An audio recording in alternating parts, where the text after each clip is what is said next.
SIR এর প্রতিবাদ মিছিল, সুপ্রিম সওয়াল, এবার ধর্ণা।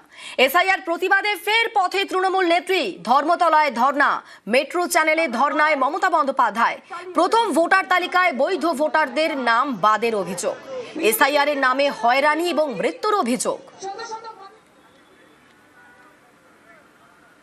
ডিলিট তো 60 লক্ষ করা হয়েছে, 58 লক্ষ মিসম্যাপ, আর নতুন ভোটার হয়েছিল 6 লাখ, কেটে দিয়ে 1.5 লাখ করেছে। 5 লক্ষ জ্যান্ত মানুষকেও কোথাও কোথাও মৃতও দেখানো হয়েছে। মমতা বন্দ্যোপাধ্যায় একমাত্র রাজ্যের মুখ্যমন্ত্রী যে আজ থেকে 33 বছর আগে 1993 সালের 21শে জুলাই সচিত্র পরিচয়পত্র দাবিতে রাজপথে নেমে আন্দোলন কাকে বলে ভারতবর্ষকে দেখিয়েছিল।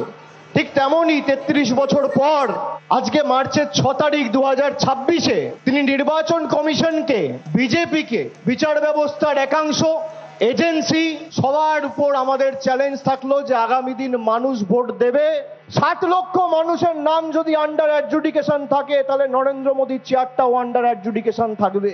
আর যদি দেশের প্রধানমন্ত্রীর পদ আন্ডার অ্যাডজুডিকেশন না থাকে, তাহলে এই 60 লক্ষ মানুষকে তার ভোটাধিকার দিতে হবে, এই আমাদের দাবি। যতদিন এই 60 লক্ষ মানুষ তাদের ভোটাধিকার, তাদের ন্যায্য অধিকার, মৌলিক অধিকার পাবে না এবং তাদের ন্যায্য অধিকার থেকে বঞ্চিত থাকবে, ততদিন মমতা ব্যানার্জির নেতৃত্বে তৃণমূল কংগ্রেস রাস্তায় থাকবে, আন্দোলনে থাকবে।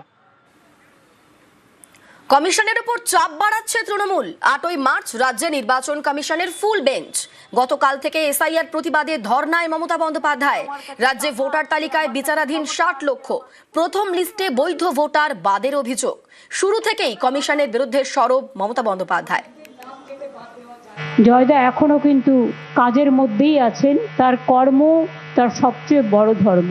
এই এসআইআর এ he is also the victims. ওনার নামও ডিলিট করা হয়েছিল, ওনাকেও ডেকে পাঠানো হয়েছিল হিয়ারিং এ। এটা ইনসাল্ট ছাড়া আর কিছু নয়, হিউমিলিয়েশন ছাড়া আর কিছু নয়।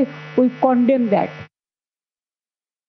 আজকে আমরা এই মঞ্চে 10 কোটি বঙ্গবাসীকে সাক্ষী রেখে বলতে চাই, শুধু নো ভোট টু বিজেপি বললে হবে না, এবার বয়কট বিজেপি বলতে হবে। এদের বয়কট করুন, সামাজিক বয়কট করুন।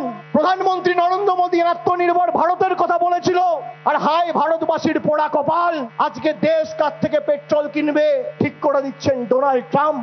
তিনি আত্মনির্ভর ভারতের কথা বলেছেন, আর মমতা বন্দ্যোপাধ্যায় স্বনির্ভর বাংলা কি বাস্তবায়িত করে মামাটি মানুষের সরকারের মুখ্যমন্ত্রী দেখিয়েছে। তোমরা বাড়ির টাকা আটকেছো, রাস্তার টাকা আটকেছো, গরিব মানুষ জব কার্ড হোল্ডারের 100 দিনের টাকা আটকেছো। Mamata Bandyopadhyay direct bank transfer করে 100 দিনের টাকা দিয়েছে, বাড়ির টাকা দিয়েছে, লক্ষ্মীর ভান্ডার দিয়েছে, যুব সাথী দিয়েছে। যারা বিজেপির হয়ে গলা ফাটাতো, এখন দেখছি তারা যুব সাথীর লাইনে দাঁড়িয়ে ফর্ম ফিল আপ করছে। এটাই মমতা বন্দ্যোপাধ্যায়। তারা জানে যদি দেয় মমতা দিয়ে দেবে।